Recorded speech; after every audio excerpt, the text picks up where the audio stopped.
Hello students, welcome to my YouTube channel English with Vinod. Dear students, आज इस video में जो टॉपिक हम पढ़ने वाले हैं वो टॉपिक है agree to versus agree with. जी हाँ स्टूडेंट्स, आज इस वीडियो में हम एग्री टू और एग्री विथ का डिफरेंस पढ़ेंगे, यानी एग्री टू कब यूज करना है और एग्री विथ कब यूज करना है, यही आज का हमारा टॉपिक है। ओके, तो दोनों का मीनिंग एक ही होता है। तो चलिए वीडियो को स्टार्ट करते हैं और पढ़ते हैं ये इंटरेस्टिंग टॉपिक। चलिए स्टूडेंट, सबसे पहले एग्री टू पढ़ते हैं और ये रहा एग्री टू का पॉइंट। चलिए पढ़ते हैं कि क्या है। तो हमारा पॉइंट है when we talk about things we use agree to. तो पॉइंट ये कहता है कि जब भी हम सेंटेंस में थिंग्स को मेंशन करते हैं, यानी चीजों के बारे में बोलते हैं, तब हम एग्री टू यूज करते हैं। ओके, तो पॉइंट आपको समझ में आ गया है।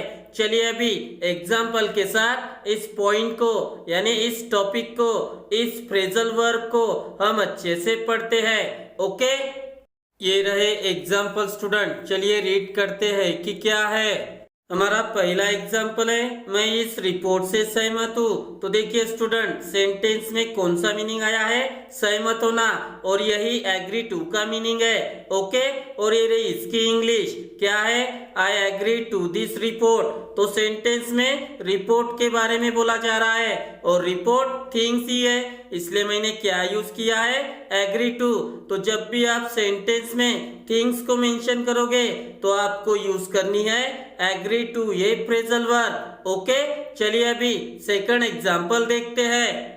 हमारा सेकंड एग्जांपल है मैं तुम्हारे ओपिनियन से सहमत हूँ। तो देखिए सेंटेंस में कौन सा मीनिंग आया है? सहमत होना, तो यही मीनिंग हमें चाहिए। ओके, और ये रही इसकी इंग्लिश क्या है?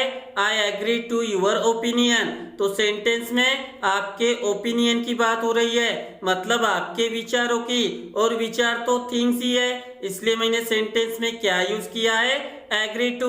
ओके, तो जब भी बात थिंग्स की होगी तो आपको कौन सी फ्रेजल वर्ब यूज करनी है? Agree to. ओके, चलिए अभी आखिरी एग्जांपल देखते हैं। ये रहा हमारा आखिरी एग्जांपल स्टूडेंट। चलिए रीड करते हैं कि क्या है। हमारा आखिरी एग्जाम्पल है मैं डॉक्टर कलाम के इस कोट से सहमत हूँ। तो सेंटेंस में कौन सा मीनिंग आया है? सहमत होना, तो यही मीनिंग हमें चाहिए। ओके, और ये रही इसकी इंग्लिश क्या है? I agree to this Kalam's quote. तो सेंटेंस में कलाम सर के कोट के बारे में बात हो रही है, और कोट तो थिंग्स ही होती है, इसलिए मैंने सेंटेंस में एग्री टू ये फ्रेजल वर्ब यूज की है। ओके, तो जब भी सेंटेंस में थिंग्स मेंशन होगी और मीनिंग होगा सहमत होना, तो हम कौन सी फ्रेजल वर्ब यूज करेंगे?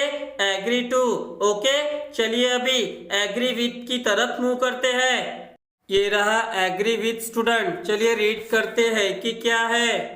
तो एग्री विथ का पॉइंट है when we talk about persons we use agree with. तो पॉइंट ये कहता है कि जब भी हम सेंटेंस में पर्सन्स का मेंशन करेंगे तब हमें कौन सी फ्रेजल वर्ब यूज करनी है? Agree with. I repeat, agree with में पर्सन का मेंशन होना चाहिए और एग्री टू में थिंग्स का। तो यही डिफरेंस आपको याद रखना है। ओके, चलिए एग्जाम्पल के साथ इस फ्रेजल वर्ब को और अच्छे से पढ़ते हैं। ओके, ये रहे एग्जाम्पल स्टूडेंट। चलिए रीड करते हैं कि क्या है। हमारा पहला एग्जाम्पल है मैं किरण से सहमत हूँ। तो देखिए सेंटेंस में कौन सा मीनिंग आया है? सहमत होना, तो यही मीनिंग हमें चाहिए। ओके, और ये रही इसकी इंग्लिश क्या है? आई एग्री विथ किरण। तो सेंटेंस में किरण की बात हो रही है और किरण एक पर्सन ही है, इसलिए मैंने एग्री विथ ये फ्रेजल वर्ब यूज की है। तो जब भी पर्सन की बात होगी हमें क्या यूज करनी है? एग्री विथ ये फ्रेजल वर्ब। ओके, चलिए अभी सेकंड एग्जांपल देखते हैं। हमारा सेकंड एग्जांपल है मैं प्रिंसिपल से सहमत नहीं हूँ। तो देखिए सेंटेंस में कौन सा मीनिंग आया है? सहमत होना, तो यही मीनिंग हमें चाहिए। ओके, और ये रही इसकी इंग्लिश क्या है? I don't agree with the principal. तो सेंटेंस में प्रिंसिपल की बात हो रही है और प्रिंसिपल एक पर्सन ही है। ओके, इसलिए मैंने क्या यूज की है? एग्री विथ ये फ्रेजल वर्ब। ओके, चलिए अभी आखिरी एग्जांपल देखते हैं। ये रहा हमारा आखिरी एग्जाम्पल स्टूडेंट। चलिए रीड करते हैं कि क्या है। हमारा आखिरी एग्जाम्पल है, अमन को छोड़कर सभी बॉस से सहमत है।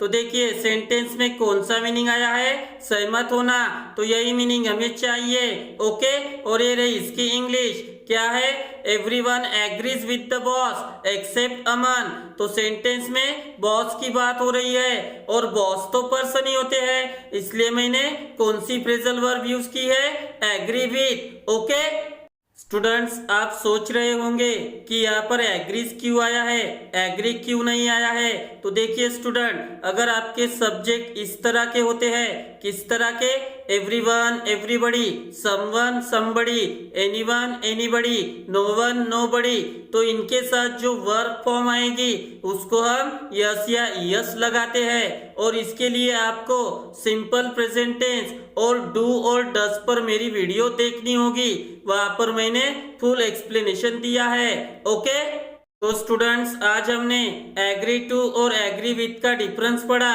तो एग्री टू क्या होता है, थिंग्स मेंशन होनी चाहिए और मीनिंग होना चाहिए सहमत होना। और एग्री विथ में पर्सन मेंशन होना चाहिए और मीनिंग होना चाहिए सहमत होना।